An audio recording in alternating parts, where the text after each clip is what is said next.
young men. Yeah. I mean, that's a small fraction of the people living in this constituency. Can you really scapegoat them for the problems that people who face? Do you live in their streets? I don't. No, funny that, isn't it? If you live in a street and 10 or 15 young men from completely different cultures move into one of those houses, and you're getting up at 5 o'clock in the morning to go and work on a building site or whatever it is, would you be happy about that? I tell you what, people aren't. About what, living beside people? I mean, why should I pay my taxes for people who illegally come into Britain, get free health care, immediate GP appointments, free dental appointments, spending money, and full bed and breakfast paid for? There is a sense here that something wrong and unfair is going on. And do you not think you're just trying to create divisions within a community here? No, the divisions are being created by weak British governments, allowing people willy-nilly from all over the world, undocumented young males of fighting age, to come into Britain in unprecedented numbers. And you talk, your MP talked about change up on the stage. I mean, she's a former Conservative councillor. So that's not necessarily a sin. The Labour Party is in crisis after a historic election collapse which gave Reform UK a shock victory in key constituents. The result has sent shockwaves across Westminster. Labour Party chair Ellie Reeves lost control on live TV as a TV host grilled her. To think that the leader couldn't find the time to go and speak to them. But the most important thing is, to what extent is the Labour Party actually listening to voters when they're saying to them, look, 11,000 small boats came to this country unchecked. 11,000 people came to this country on small boats, unchecked. Immigration is out of control. Winter fuel cap is a disaster affecting millions of people, and you've done nothing about it. That's why you are in a situation now where this by-election, six votes may have made the difference, but ultimately this is the overturning of a massive Labour majority. How is that anything other than a disaster for the Labour Party? Well, look, when we were elected to government last July, we were voted in on a platform of change. We know that the country is impatient for change. We are as well. We need to move further and faster. We know that change takes time, but already we've seen waiting lists go down 6 months in a row. We've started to roll out free breakfast clubs in primary schools. But I'll give you an example. In Runcorn, we've rolled out 4 new free breakfast clubs in primary schools. We want to go further than that. We want every primary school in Runcorn and indeed across the country to have a free breakfast club. With all due respect, the change that people are looking towards, the change they voted for, were real concerns about their communities. And that's why they voted for reform. They're concerned about immigration, winter... Why did you lose? Her answer is, people want change, but the change voters crave is Labour out of power. But what happened? Let's break it down for you. Reform very much the story of the night, as many political analysts expected. They claimed victory in the Runcorn and Helsby by-election by just 6 votes. So that is a serious defeat for Labour.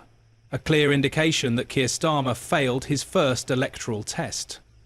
And elsewhere, they picked up council seats a lot. Reform, very much the story of the night, as we expected, won that by-election by just 6 votes. So that is a serious, serious defeat for Labour. Starmer failing his first electoral test, and elsewhere they are picking up council seats a lot. The Tories down 50 at the moment, so a poor night for them. Labour just about holding, and that seems to be the theme of the night too. They have, however, held on to those mayoralties in Doncaster, North Tyneside and the west of England, despite some really serious opposition from Reform. They are doing very well in second place there and have taken, of course, their first mayoralty. Other patterns we're seeing, apart from the teal tidal wave that we have very much seen tonight, those huge swings to Reform. Fascinating stuff, and you just heard from a very happy Nigel Farage this morning.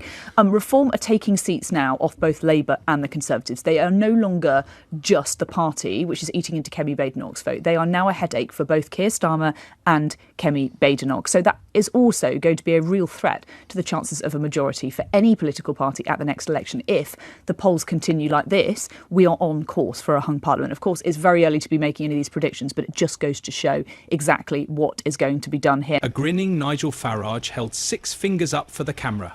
6 votes is not much of a majority, But it was enough for Mr Farage's Reform UK to beat Labour in a by-election for Runcorn and Helsby, a seat just outside Liverpool. What was once one of the safest Labour seats in the country fell to Mr Farage's party in the most dramatic result in a swaying election that demonstrated Reform could win across the country and threaten both Labour and the Conservatives.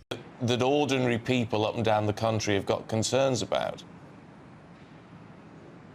When we were elected to government last July, we were elected on a platform of change. And look, I recognise that people are impatient for change. I'm impatient for that change. The government's impatient for that change. Since coming into government, we have started to deliver on our plan for change. It takes time. You know, NHS waiting lists are down 6 months in a row, but there are still too many people on waiting lists. Take Runcorn, for example. Just last month, we delivered 4 new free breakfast clubs in primary schools. Well, we want to go further and faster. We want every primary school in Runcorn to have a free breakfast club.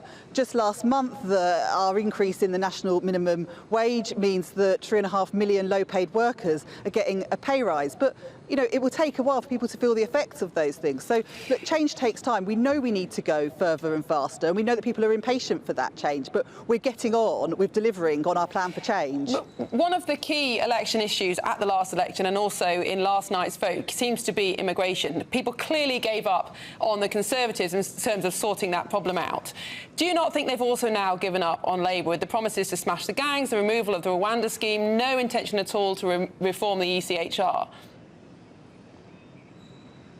Well, the Conservatives' Rwanda gimmick cost £700 million of taxpayers' money and resulted in only 4 volunteers going to Rwanda. Instead, we are getting on with going after the criminal gangs, giving the police anti-terrorism powers to go after those gangs. So in the gangs, but also one of the things that happened under the Conservative government was a complete collapse in... Most importantly, it was a demonstration that Reform UK isn't just a couple of troublemakers like Keir Starmer wants us to believe. However, the response from Labour spokespeople so far to the loss of Runcorn and Helsby and the election results as a whole has been especially tinkered with. There doesn't seem to be any understanding of the deep-seated emotion in the reaction of Labour supporters to the party's behaviour in government over the past 10 months. There used to be talk of the need for emotional literacy in politics.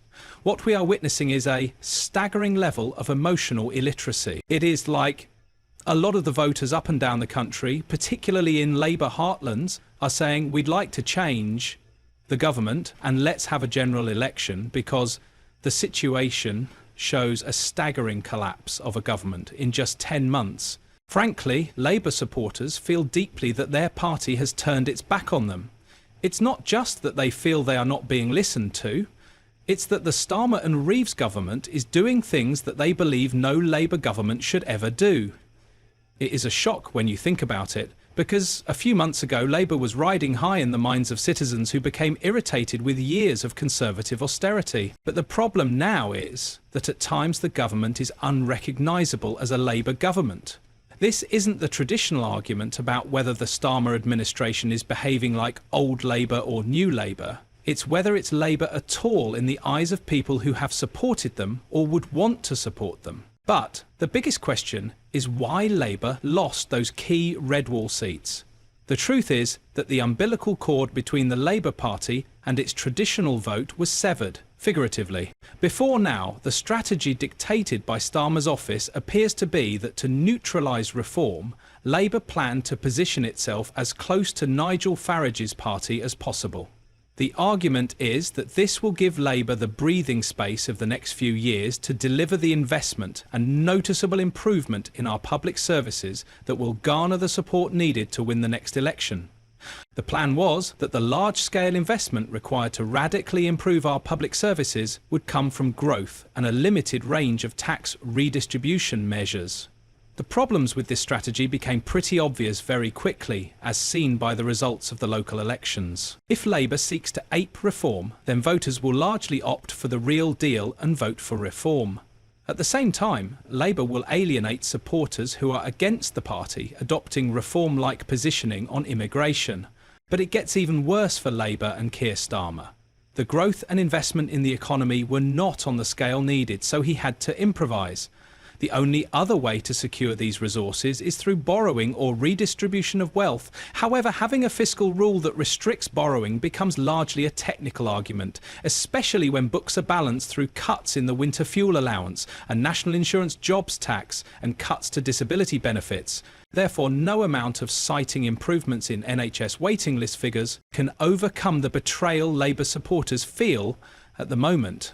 So they reacted by casting their votes for change. But the change wasn't the one Labour promised or wanted. Under normal circumstances, the feedback from Labour's membership in the constituencies or from MPs and councillors would show this emerging problem and perhaps prevent this battering at the hands of Reform UK. However, this self-correcting mechanism within the party failed to operate because the centralised control of the party under Starr has meant that political debate in constituency Labour parties is closed down or ignored, and dissent expressed by Labour MPs is met with threats of the withdrawal of the whip. All these created an overall impression that the government lacks not just any political strategy, but also any sense of purpose. People are also questioning the moral compass of a government that increases poverty among pensioners by testing the winter fuel allowance, as well as putting the welfare of hundreds of thousands of disabled people at risk by cutting their benefits. Identity politics. Starmer's journey on this issue began in 2021 during his bid to unify Labour's progressive and moderate wings. When asked by the BBC's Andrew Marr, "What is a woman?" Starmer replied, "A woman is a female adult, and in addition to that, trans women are women." Now, this attempt to balance biological reality with trans-inclusive language set the tone for his early approach. Cautious, but leaning towards the progressive orthodoxy that is championed by the Labour's activist base. Yet, as public and party sentiment evolved, so did Mr. Starmer's rhetoric, often to the point of contradiction. By 2022, Keir Starmer faced pressure from feminist campaigners and Labour MPs like Rosie Duffield, who actually emphasized the importance of sex-based rights. In a notable pivot, he told Times Radio that while trans women should be treated with respect, there are biological differences, and 99.9% of women do not have a male genitalia. Now, this remark... In the coming months, Labour Party members and elected representatives need to stand up and call for a resetting of Labour's strategy, but also, just as importantly, to reclaim the party for democracy so that they do not cut themselves off from their supporters like this again. The first significant step to symbolise that change would be for the Labour leadership to listen to the people and drop the cuts to disability benefits. Frankly, the sudden apparent collapse in support for Labour witnessed in Thursday's elections was perhaps not unexpected. While long predicted, it has taken many years for multi-party politics to become a reality in the UK, and it may just be the start of a dynamic shift in the political landscape. Well, what I heard on the doorstep is he didn't know what Keir Starmer stood for. So that's what I think our challenge is actually. It's not, you know, people briefing saying we think Keir thinks this, we think Keir thinks that, but actually about, well, what are we doing? What are our policies around that? You know, I talked about the green industrial revolution, the jobs that I think should go to those areas that for decades haven't had an industry. There was massive turmoil in the party over the weekend. Did Keir Starmer try to sack you? Well, I'm not going to discuss what, you know, the robust conversations that me and Keir have. And I've always had, you know, we've had a very frank relationship, and I welcome that, actually. I think it's really constructive. And we come to a decision over the weekend of where both of us felt I could make the best opportunity and the best of my skills in supporting his leadership. And that's what I want to do in my new role. But I notice you're not denying that Keir Starmer did try to sack you, in your view. That's what your allies were saying, that's what your supporters in the party were saying. You're not denying that? What I think is important, Laura, and I think this is absolutely crucial, and that's why I'm on the airwaves today, is that people want to know what the Labour Party is going to do for them. However, Starmer has reacted to the crushing defeat too. In a social media post, the Prime Minister accused Farage of offering easy solutions in the election. He reiterates his vow to go further and faster to make change happen, and says he won't make the same old excuses for Labour's losses. In the end, Reform's performance in the elections is a lesson for Labour and how bad things have been since they took over power in Westminster. More illegal immigrants than ever before. Well, one of the things that we've done is sped up returns. 24,000 people have been, with no right to stay here, have been removed since the general election, far more than happened under the previous Conservative government. We said in our manifesto that we would close the asylum hotels.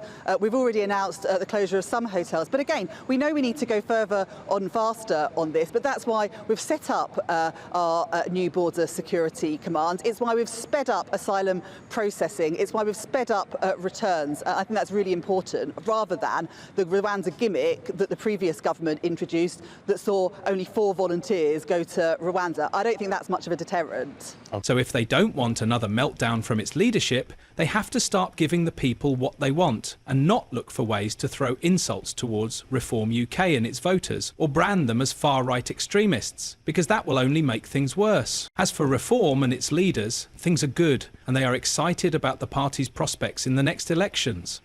As Farage himself said, they are now the biggest opposition to Labour, and based on the results of this election, he might be right. Well, I think what the voters up and down the country, particularly in Labour heartlands, are saying we'd actually like to change the government and let's have a general election, because, I mean, this is a staggering collapse of a government in just 10 months. I mean, this seat that we've just won, it's the equivalent of winning Hackney South from Diane Abbott. Right. And that's the sort of context we're talking about here. And voters have basically reject the lies of the Labour Party, and they've essentially sort of put even deeper into the bin the Tory Party, and people are absolutely raging mad about national issues, the 34,000 odd illegals that have crossed the channel since Labour took control, the fact that legal immigration is still completely out of control as well, and people are getting poorer. Net stupid zero is, it's coming to fore, and the unions are now backing reform on net zero. Tony Blair is backing reform on net zero. So look, we're winning all over the place. If you like this political firestorm, like the video and subscribe to the channel for more fascinating political content.